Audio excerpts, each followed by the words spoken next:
जय हिंद दोस्तों। स्वागत है आपका मेरे YouTube चैनल के अंदर। और हम बात कर रहे थे भारतीय संविधान की। भारतीय संविधान के अंदर मैंने आपको 4 वीडियो प्रोवाइड किया हुआ है। ये वीडियो नंबर 5 है और इसके अंदर हम डिस्कस करने वाले हैं भारतीय संविधान की अनुसूची। भारतीय संविधान की अनुसूची के अंदर कितने अनुसूची हैं उन सभी को हम लोग एक एक करके डिस्कस करेंगे और आपको बताया जाएगा कि प्रथम अनुसूची में क्या आएगा, द्वितीय में क्या आएगा। इस तरीके से काफ़ी सारी चीज़ें मैं आपके साथ डिस्कस करने वाला हूँ। भारतीय संविधान बनाने के लिए कितना समय लगा है वो आप कमेंट बॉक्स में कमेंट करके मुझे बता सकते हैं। भारतीय संविधान जो है वो एक उसका मेजर पार्ट, सबसे ज़्यादा हिस्सा जो है भारत शासन अधिनियम 1935 से लिया गया है। भारतीय संविधान के जो अनुच्छेद 395 अनुच्छेद जो हैं उसमें से लगभग 250 अनुच्छेद जो हैं भारत शासन अधिनियम से लिए गए हैं। आइए शुरू करते हैं वीडियो को। प्रथम अनुसूची, इसमें भारतीय संघ के घटक राज्य 28 राज्य होंगे एवं संघ शासित प्रदेश 7 क्षेत्रों का उल्लेख किया गया है। और हाँ दोस्तों, यदि आप हमारे इस YouTube चैनल पे पहली बार आए हुए हैं तो चैनल को सब्सक्राइब जरूर कर लें, वीडियो को लाइक भी कर दीजिए यदि वीडियो आपको पसंद आता है तो। ठीक है। प्रथम अनुसूची में भारतीय संघ के घटक मतलब राज्य टोटल 28 राज्य होंगे और 7 जो है केंद्र शासित प्रदेश होगा। संविधान के 59वें संशोधन के दौरान दिल्ली को राष्ट्रीय राजधानी क्षेत्र का दर्जा दिया गया था। तो 69वां संशोधन जो हुआ, संविधान संशोधन, उसमें दिल्ली को एक राष्ट्रीय राजधानी का दर्जा दे दिया गया था।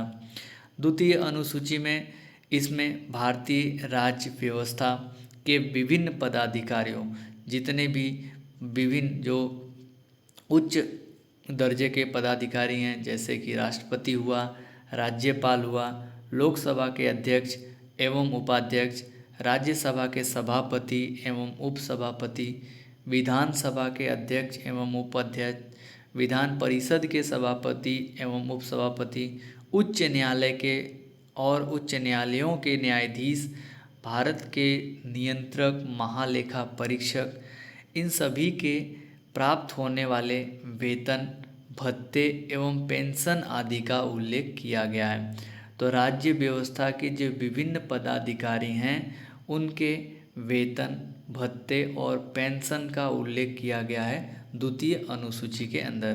प्रथम अनुसूची हमको बताता है भारतीय संविधान के घटक राज्यों एवं केंद्र शासित प्रदेश के बारे में। आज के केस में हमारे पास टोटल 28 राज्य हैं और 8 केंद्र शासित प्रदेश हैं। चलिए आगे बढ़ते हैं। तीसरी अनुसूची हमको क्या बताती है, इसमें विभिन्न पदाधिकारी जैसे राष्ट्रपति, उपराष्ट्रपति, मंत्री, उच्चतम न्यायालय के न्यायाधीश द्वारा पद ग्रहण करने के समय ली जाने वाली शपथ का उल्लेख है। तीसरी अनुसूची हमको बताती है कि हमारे जो राष्ट्रपति होंगे, उपराष्ट्रपति होंगे, मंत्री होंगे, उच्चतम न्यायालय के जो न्यायाधीश होंगे, उनको शपथ की जो प्रक्रिया है उसके बारे में तीसरी अनुसूची में बताया गया है। चौथी अनुसूची हमको बताता है कि इसमें विभिन्न राज्यों द्वारा संघीय क्षेत्रों की राज्यसभा में प्रतिनिधित्व का विवरण किया गया है।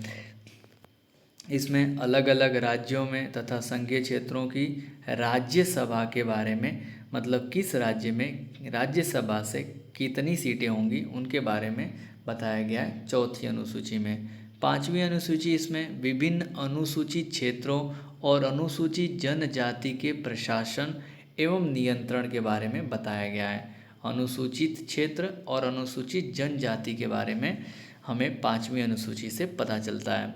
छठवीं अनुसूची में हमको आसाम, मेघालय, त्रिपुरा एवं मिजोरम जैसे राज्यों के जनजातीय क्षेत्र के प्रशासन के बारे में जानने का प्रावधान है छठवीं अनुसूची के अंदर। सातवीं अनुसूची, इसमें केंद्र एवं राज्य के बीच शक्तियों के बंटवारे के बारे में दिया गया है। इसके अंतर्गत 3 सूचियां हैं, जिसमें संघ सूची, राज्य सूची और समवर्ती सूची है। तो 7वीं सूची बताता है कि केंद्र और राज्य के बीच शक्तियों के बंटवारे कैसे किए जाएंगे। संघ सूची में कितने विषय आएंगे? संघ सूची में दिए गए विषयों पर केंद्र सरकार कानून बना सकती है।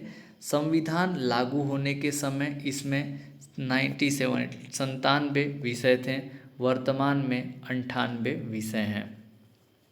राज्य सूची में जो भी विषय दिया गया है उसमें राज्य सरकार कानून बना सकती है। राष्ट्र हित से संबंधित होने पर केंद्र सरकार भी कानून बना सकती है। संविधान लागू होने के समय अंतर्गत 66 विषय थे, अभी वर्तमान में 62 विषय हैं। समवर्ती सूची, इसके अंतर्गत दिए गए विषय पर केंद्र एवं राज्य दोनों सरकारें कानून बना सकती हैं, परंतु कानून के विषय समान होने पर केंद्र सरकार द्वारा बनाया गया कानून ही मान्य कहलाएगा। राज्य सरकार द्वारा बनाया गया कानून केंद्र सरकार के कानून बनाने के साथ ही समाप्त हो जाएगा। संविधान के लागू होने के समय समवर्ती सूची में 47 विषय थे, अब वर्तमान में 52 विषय हैं।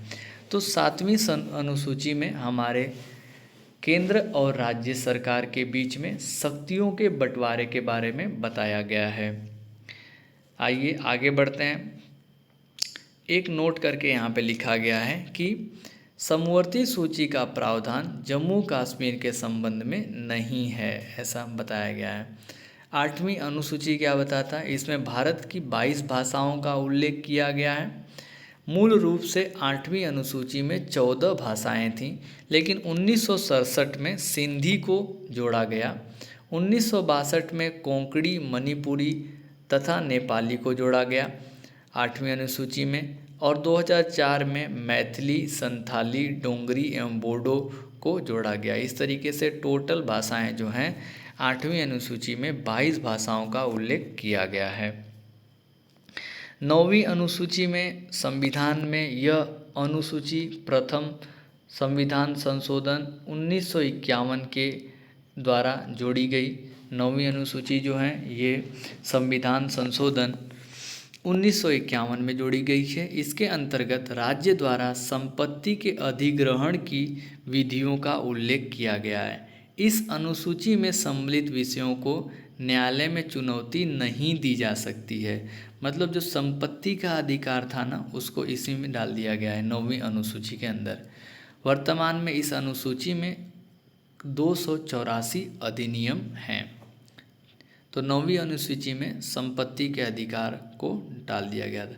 पहले ये मौलिक अधिकार हुआ करता था, लेकिन इसको जो है संपत्ति का अधिकार डाल दिया गया।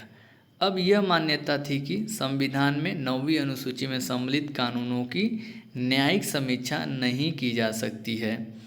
11 जनवरी 2007 के संविधान पीठ के एक निर्णय द्वारा यह स्थापित किया गया है कि 9वीं अनुसूची में सम्मिलित किसी भी कानून को इस आधार पर चुनौती दी जा सकती है कि वह मौलिक अधिकारों का उल्लंघन करता है तथा उच्चतम न्यायालय इन कानूनों की समीक्षा कर सकता है। तो पहले ऐसा माना जाता था कि 9वीं अनुसूची में जो भी है उसकी न्यायिक समीक्षा नहीं हो सकती थी, लेकिन 11 जनवरी 2007 के दिन संविधान के एक निर्णय के बाद हमें ये बताया गया कि 9वीं अनुसूची में सम्मिलित जो भी कानून है उसकी समीक्षा उसको जो है आप उच्चतम न्यायालय में उसको जो है आप चुनौती दे सकते हो, और मौलिक अधिकारों का उल्लंघन यदि कोई भी अधिकार करता है तो उसको उच्चतम न्यायालय जो है वो कानूनों की समीक्षा कर सकता है।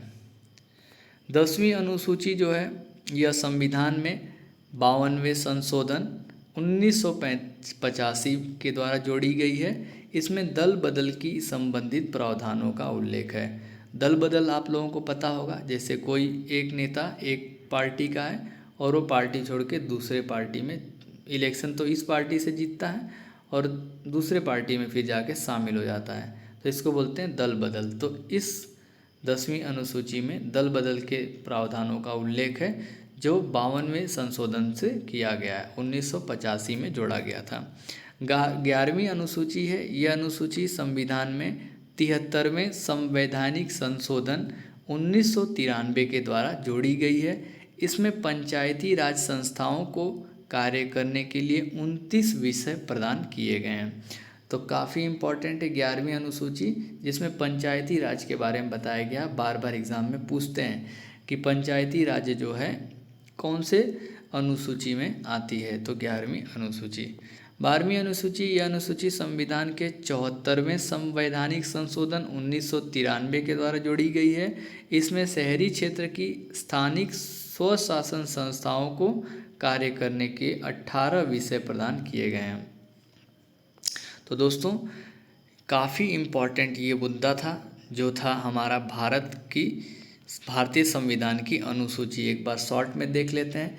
भारतीय संविधान की प्रथम अनुसूची में भारतीय राज्य के घटक, कितने राज्य होंगे, कितना केंद्र शासित प्रदेश होगा, उसके बारे में लिखा गया है। द्वितीय अनुसूची में जो भारतीय राज्य व्यवस्था के विभिन्न पदाधिकारी हैं उसके वेतन, भत्ते और पेंशन के बारे में लिखा गया है। तृतीय अनुसूची में हमारे जो विभिन्न पदाधिकारी हैं, जैसे राष्ट्रपति, उपराष्ट्रपति, इनको शपथ लेने का जो प्रणाली है, शपथ लेने का जो प्रोसेस है, उसके बारे में बताया गया है। चौथी अनुसूची में हमें जो है विभिन्न राज्यों तथा संघीय क्षेत्रों के बीच राज्यसभा में जो प्रतिनिधित्व है उसके बारे में लिखा गया है। पाँचवीं अनुसूची में अनुसूचित क्षेत्रों और अनुसूचित जनजाति के प्रशासन और नियंत्रण के बारे में लिखा गया है। छठवीं अनुसूची में आसाम, मेघालय, त्रिपुरा, मिजोरम के जनजातीय क्षेत्रों और उसके प्रशासन के बारे में लिखा गया है। सातवीं अनुसूची में केंद्र और राज्य सरकार के शक्तियों के बंटवारे के बारे में लिखा गया है, जिसमें 3 प्रकार की संघ सूची है, राज्य सूची है और समवर्ती सूची है। संघ में केंद्र कानून बना सकता है, राज्य सूची में राज्य सरकार कानून बना सकती है और समवर्ती सूची में केंद्र और राज्य सरकार दोनों कानून बना सकती है। 8वीं अनुसूची में हमारे 22 भाषाओं के बारे में लिखा गया है कि आज हमारे संविधान में टोटल 22 भाषाएं हैं। पहले मूल संविधान में टोटल 14 भाषाएं थीं। 1967 में सिंधी को जोड़ा गया। 1992 में कोंकणी, मणिपुरी और नेपाली को जोड़ा गया। उसके बाद 2004 में मैथिली, संथाली, डोंगरी और बोडो को जोड़ा गया था। 9वीं अनुसूची में हमारे संविधान में अनुसूची प्रथम संविधान संशोधन 1951 से जोड़ी गई थी। इसके अंतर्गत राज्य द्वारा जो संपत्ति के अधिग्रहण की विधियों का उल्लेख किया गया है कि राज्य जो है किसी के संपत्ति को कैसे ले सकता है अपने, और उसके हिसाब से उसको जो है मुआवजा देना पड़ेगा। उसके बाद है 10वीं अनुसूची में दल बदल कानून के बारे में बताया गया है। 11वीं अनुसूची में पंचायती राज के बारे में बताया गया। 12वीं अनुसूची में शहरी क्षेत्र के स्थानिक स्वराज संस्थाओं के बारे में बताया गया है। तो इस तरीके से दोस्तों हमने भारतीय संविधान के विभिन्न अनुसूचियों को अच्छे से पूरा समझ लिया है। उम्मीद करते हैं आपको इनके बारे में समझ में आया होगा। किसी भी प्रकार का यदि आपको प्रश्न उत्पन्न होता है तो आप जो हैं कमेंट बॉक्स के अंदर ज़रूर लिखें। वीडियो पूरा देखने के लिए आपका बहुत बहुत धन्यवाद। यदि आपको वीडियो ऐसा अच्छा लगा है तो चैनल को सब्सक्राइब कर दें, वीडियो को लाइक कर दें। Thank you very much for watching this video. Keep watching, keep sharing.